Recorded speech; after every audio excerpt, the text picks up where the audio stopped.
Hi folks, I'm sure all of you are doing fine. As always, a great pleasure to come and speak to you on contemporary issues and topics primarily focused on human resources, recruitment, life, etc. In case you find this kind of content very relevant to your interests, probably consider subscribing to this channel. A very, very interesting perspective again, which I thought is very, very relevant considering the fact that there has been a development where a young girl, a chartered accountant working with Ernst & Young in Pune has passed away owing to work pressure. There's a huge debate raging about that. There is also a debate as to how her bosses as well as the top management at Ernst & Young responded to her passing away. Looks like there was even a gag on people attending the last rites or rituals of the young girl. Corporate India is aghast with the kind of behavior which the top management of the company has displayed, and of course as of now the Ernst & Young India management under the leadership of Rajiv Memani is dousing the fires which were caused by these young girls passing away. The most important topic here is are bosses always toxic, and how do you handle it? At the same time, are you able to differentiate between toxic bosses and tough bosses? And what exactly does it imply for our careers?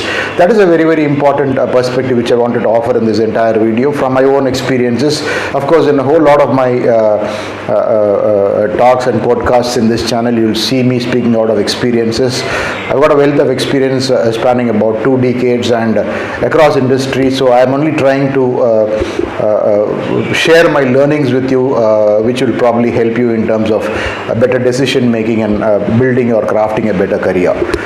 Toxic bosses and tough bosses, they probably are poles apart in terms of what they can do to your career. A toxic boss can probably be a detrimental person to a career. He really doesn't care about your personal welfare. He doesn't care about your career.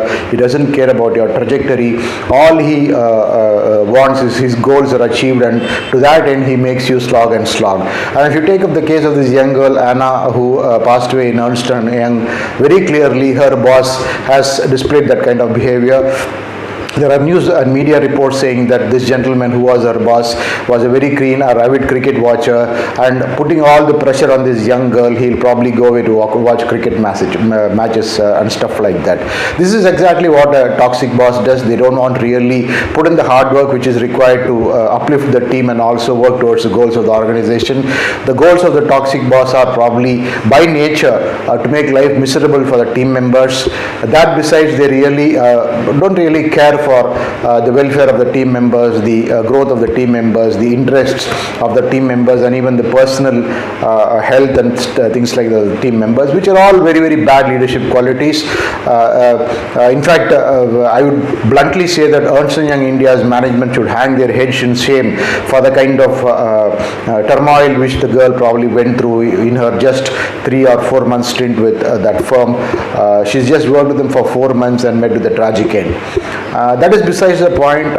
So we probably just saw how toxic bosses can probably see to the end of people literally. I mean, many cases people just exit the organizations because they find it very, very tough to manage.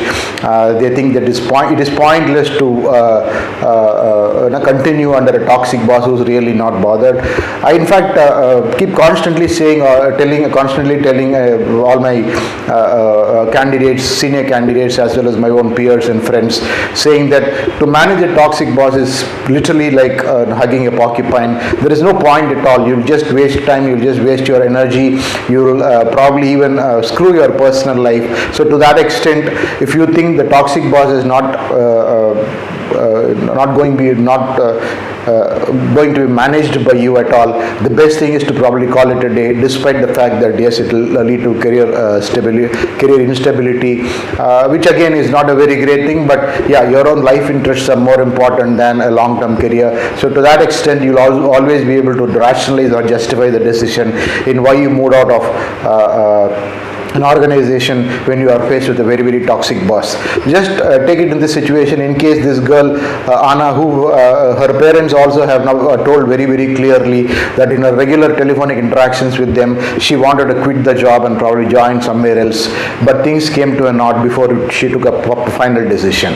So this is in gist the nature of any toxic boss. And believe me, it is not that only Ernst & Young has got toxic bosses.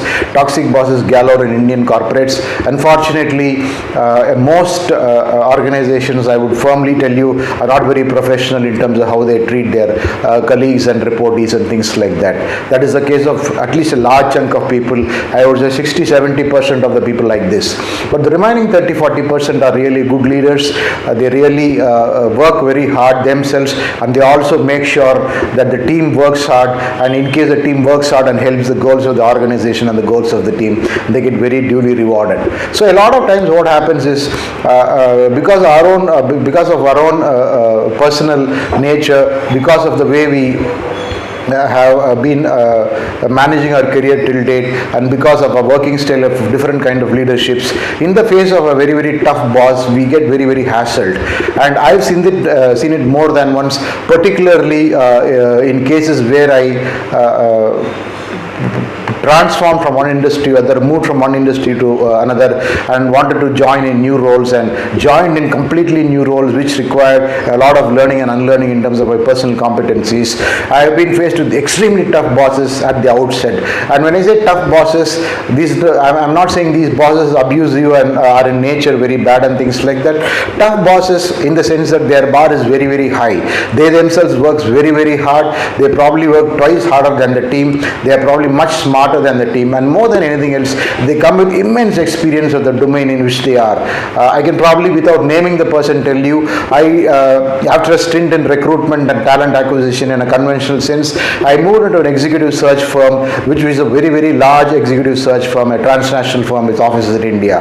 And when I joined an office in South India, I was faced with the boss who was extremely tough at the outset, somebody who was a taskmaster, somebody who will just brook no nonsense, and somebody who really would monitor you by the hour and by the minute, in terms of, to the extent of almost micro monitoring you.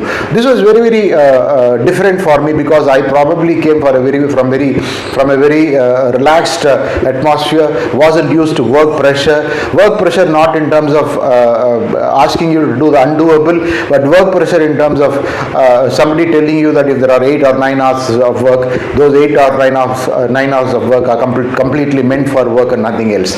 Unfortunately, in my earlier stints in different organizations, I wasn't used for that kind of culture. I probably took it very lightly, maybe because it was the early part of my career. I was also a bit relaxed, and probably I was kind of floating around in the sense. And that exactly was what reflected in my career graph. In those kind of stints where I took it very lightly and was not faced with tough bosses, I really took it light. And in the end, because there was not growth seen for myself, because of my own nature until then, I was only floating around, not achieving anything significant. And in this particular organization where I'm talking a tough boss, this is one of my spectacular career graphs. I worked with that organization for a full 5 years, and believe me, the kind of learnings which I did in that particular executive search firm are probably much more worthier than the 15 years of experience I had earlier. And all this was primarily because I had the ability to endure this tough boss for the first 6 to 8 months. So that is very, very important. One, you need to judge whether the boss is toxic or tough. You are the best judge of it, and that clearly will reflect in the way person is concerned for your own career, the way the person himself sets a very, very high bar. A toxic boss doesn't do any work himself. He just gossips around and just fools around in the organization, tries to be in the good books of the top leadership of the organization. At the same time, he wants his team to work 10 times of what he does, and he also makes life miserable for them despite their contribution. This is the exact opposite is done by a tough boss. A tough boss has got very high standards. He is working 2 times harder than you, 3 times harder than you. He's also smarter, he knows the domain very well, and probably he's only trying to imbibe in you the kind of work ethic and discipline which he is in. And because you came from a background where you didn't have that kind of discipline and work ethic and persistence, and in terms of depth of expertise and knowledge, you are finding it very, very different. So that different nature, the complete change in dispensation, the complete change in the style of leadership probably hassles you almost to the extent that you can't really see the difference between toxicity and toughness. Believe me, you have to be very, very careful in judging your boss or judging your reporting person whether he is tough or toxic. If he is just a tough boss, then it is a question of your learning, question of remedial measures which you have to take in your career, and probably introspect a lot as to how you worked till date and why you should probably get better and raise the bar for yourself in your own career interest. Remember, tough bosses are only tough at the outset, but once they see that you have potential, they can raise you to phenomenal heights which you probably have never seen in your career till date. That is a huge difference, and hence it is very, very important for each one of us to see the difference between what a toxic boss is and tough boss is. A tough boss makes you learn. A tough boss really teaches you the trick of the trade. He doesn't get insecure by your learnings, and probably at a point he would really want inputs from you despite the fact that you have much lesser experience in things like that. He is open to learn, he is open to teach, he is open to coach, and he is open to give the best even in terms of remunerations.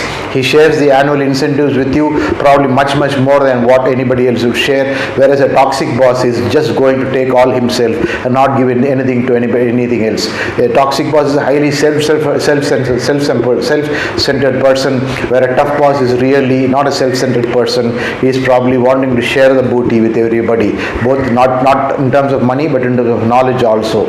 So in my own experience, why I'm emphasizing or highlighting this, in all this debate and noise about toxic workplaces and toxic bosses, we shouldn't miss the forest for the trees. The entire forest is there out to help you make a great career, and there are only some bad elements here and there who are very, very toxic bosses.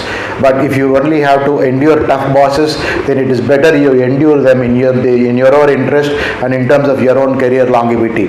As I just highlighted in earlier part of this talk, one of my longest stints in my career was with this toughest boss, who initially I thought is extremely tough, but once I got used to it, or used to the kind of discipline, work ethic and style, I was probably performing 10 times of what I performed in any of my stint earlier.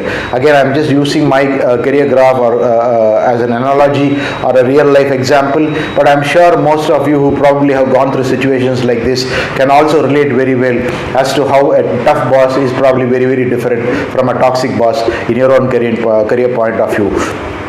So don't allow this discussion which is going around now about this young girls untimely demise to